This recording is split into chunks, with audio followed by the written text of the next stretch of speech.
adalah salah satu di antara hadis ataupun sunnah yang diajarkan oleh Nabi Shallallahu Alaihi Wasallam setiap bulan Ramadan. Bahkan i'tikaf atau berdiam diri di dalam masjid bukan hanya dilakukan oleh Nabi, tetapi Nabi juga membangunkan keluarganya, istri-istrinya, atau orang-orang yang sangat beliau cintai seperti sahabatnya untuk melakukan i'tikaf dan mendirikan sholat malam di 10 malam terakhir dari bulan Ramadan. Kenapa? Karena sesungguhnya di dalam i'tikaf, terutama 10 malam terakhir Ramadan itu ada banyak sekali kebaikan-kebaikan yang luar biasa. Sehingga Nabi Shallallahu Alaihi Wasallam sendiri tidak pernah meninggalkan i'tikaf 10 malam terakhir. Nabi masuk ke masjid pada tanggal 20 Ramadan sebelum maghrib, dan Nabi baru keluar dari masjid pada tanggal 1 Syawal setelah sholat subuh. Walaupun demikian, kita juga bisa melakukan i'tikaf dari sejak malam 21 setelah Isya, atau bagi sebagian sahabat yang tidak mampu beritikaf di siang hari, maka kita juga bisa beritikaf hanya di malam hari saja. Karena sesungguhnya waktu itikaf ini diberikan keleluasaan. Walaupun idealnya adalah 10 hari dimulai dari tanggal 20 sampai tanggal 1 Syawal. Tetapi kita juga bisa melakukannya walaupun sebentar saja. Karena itikaf, kata sebagian ulama fikih, itu adalah berdiam diri di masjid karena Allah Subhanahu wa Ta'ala, walaupun dengan durasi waktu antara maghrib dengan isya, itu sudah masuk kategori i'tikaf. Maka apa aja keutamaan dari i'tikaf ini? Ada banyak sekali fadilah ataupun keutamaan dari i'tikaf. Di antaranya adalah i'tikaf adalah salah satu di antara hobi para nabi dan para rasul yang dikenal dengan istilah al-unsu billah, berduaan dengan Allah. Kenapa perlu beritikaf? Karena hanya dengan beritikaf kita bisa benar-benar fokus untuk berduaan dengan Allah.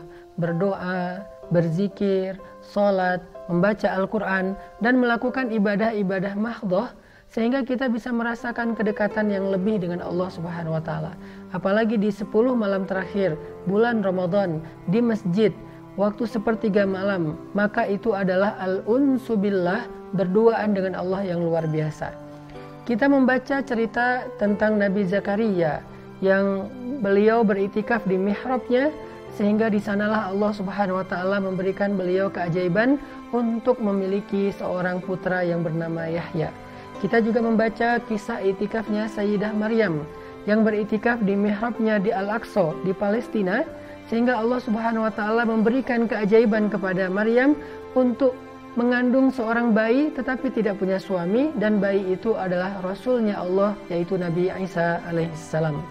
Kita juga mendengar kisah itikafnya Nabi Sulaiman di mihrabnya atau di musallanya, di masjidnya, sehingga di sanalah Allah Subhanahu wa Ta'ala memberikan pertolongan kepada Sulaiman untuk menundukkan bangsa jin, sehingga Nabi Sulaiman bisa menguasai dua alam, yaitu alam manusia dan alam jin.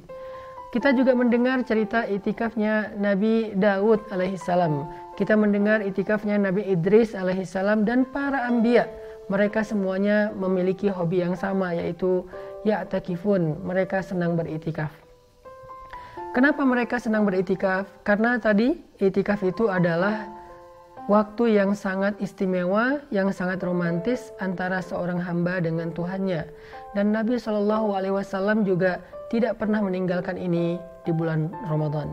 Maka dari itu saya mengajak kepada teman-teman semuanya, sekarang kita ada di 10 malam terakhir dari Ramadan, cobalah kita luangkan waktu kita. Kalau biasanya kita tahajud sendiri-sendiri di rumah, maka sekarang coba kita pindahkan tempat tahajud kita. Kita coba belajar tahajud dengan niat i'tikaf di masjid, terutama buat yang laki-laki. Kalau yang perempuan diberikan keleluasaan di masjid atau di musola rumahnya. Tetapi bagi laki-laki, maka ini tidak disebut i'tikaf kecuali di masjid yang di dalamnya dilakukan sholat 5 waktu. Kalau tidak mampu full 1 hari, maka lakukan di malam hari. Kalau tidak bisa dari awal malam, minimal di akhir malam, yaitu setengah malam sampai menjelang subuh. Sehingga dengan demikian, salah satu di antara malam-malam terakhir Ramadan itu, kita bisa memperoleh Lailatul Qadar. Barakallahu fikum.